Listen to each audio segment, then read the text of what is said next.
The next thing we want to do is we want to make a motion driver on the joint on the crank. It's like a sort of reversed model, because in a normal engine the piston would be pushed by combustion. Now we will say, okay, let's drive the crank using a motion. A motion finally being a constraint which can be driven in a time. Creating a motion is done by clicking on the motion library.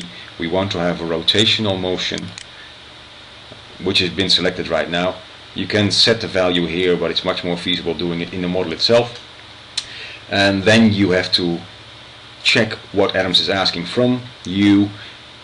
Obviously you have to select a joint to put it onto. You can see that it highlights the joints where you can put it on.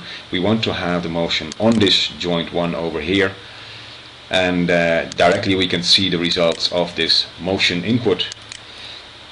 Remember, we haven't really set the value of the motion yet, so now we can go into the motion, do a right click, modify the motion and set the value.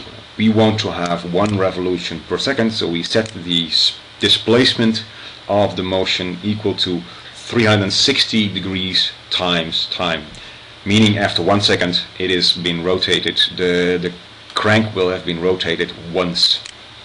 Test again. And you will also notice that direction of the joint, well, right now it happens to be in the same direction as the arrow. This doesn't have to be, it just depends on the direction of the joint on which it is applied.